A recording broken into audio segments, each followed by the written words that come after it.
Today's broadcast is me reading an article I wrote on work-life balance, and some of you have already read this article, but I thought I would just share it again anyway. So it's easy to get caught up in work and watch life pass you by. We've all done it, and in most cases some of you are still working every hour you can. The reality is you have to work smarter, not harder.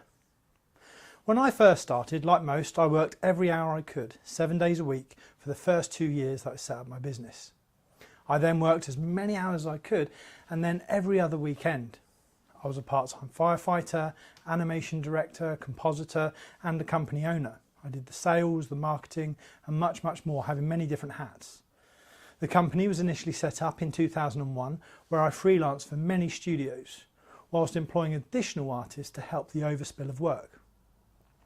Fast forward a number of years to 2008, after working and directing for global brands, commercials, campaigns and making a lot of people money, my wife had our first child, our son Kai.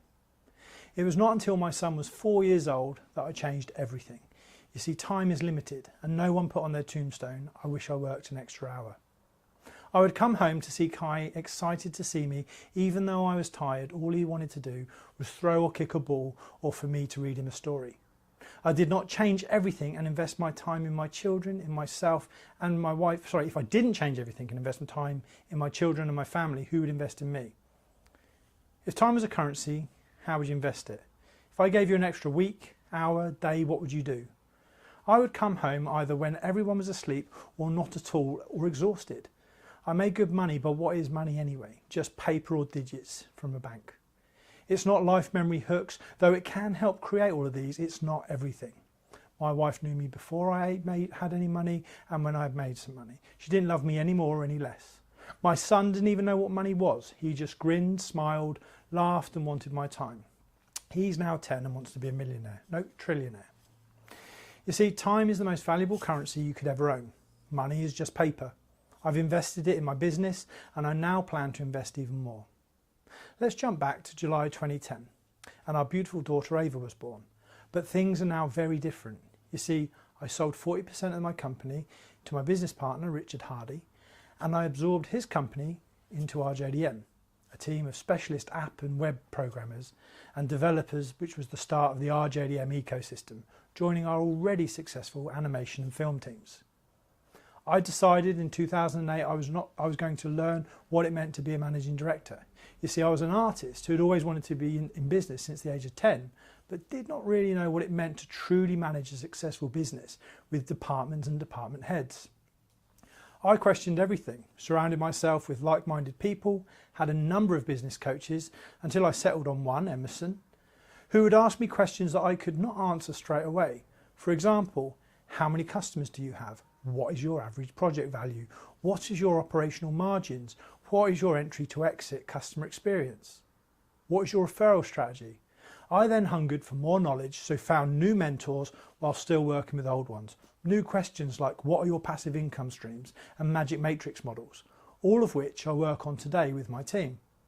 So back in 2008, I became an architect of time and would start to answer all these questions.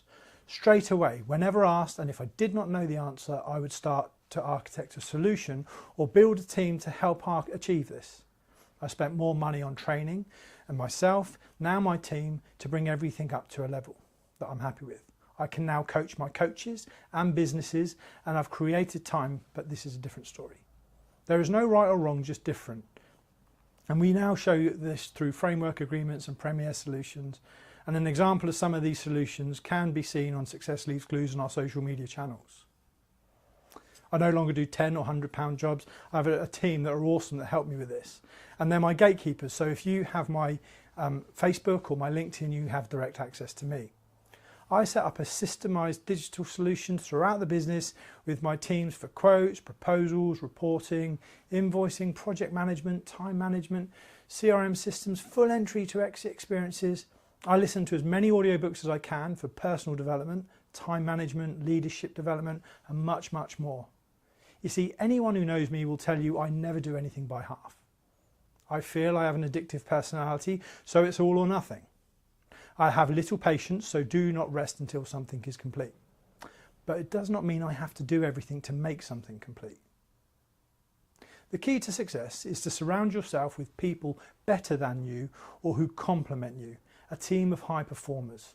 This is also true and goes in greater depth in the audiobook Powerful by Patty McCord, who wrote the Netflix Culture Deck, one of the many books that I'd recommend.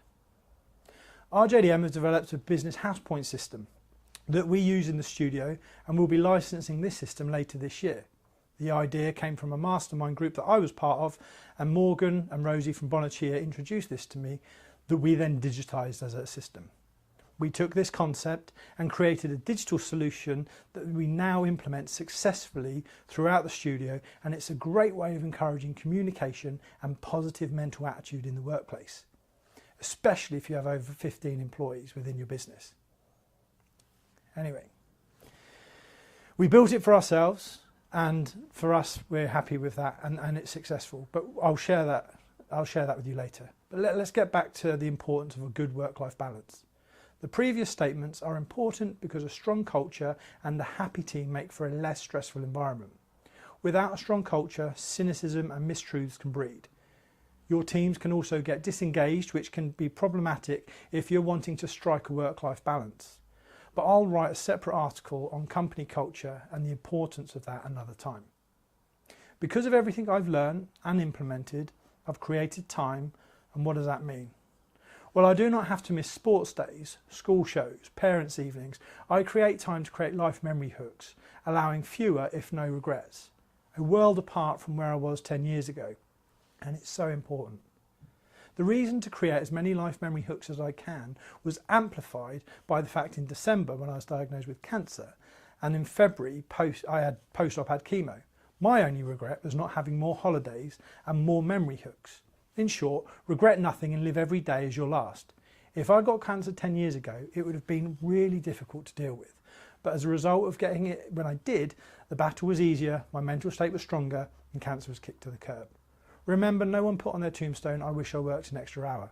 And if time was a currency, how would you invest it? If it's in your business, be smarter.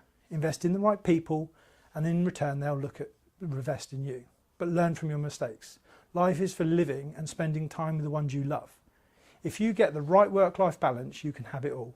There's no point having all the money in the world and no one to share it with, or children who, when they grow up, do not want to spend time with you. Invest time correctly and you will unlock dreams you could only imagine. Do what you do best and employ people to support you, grow, educate, persuade, entertain and engage. This allows you to shape your future. I've made many mistakes, each time learning from them and getting stronger after all. Fail is first attempt in learning. If you've listened to this far, what is the one thing that you're going to do to create time? Comment below with what the one thing is going to be, and I wish you every success in achieving this. Have a great evening.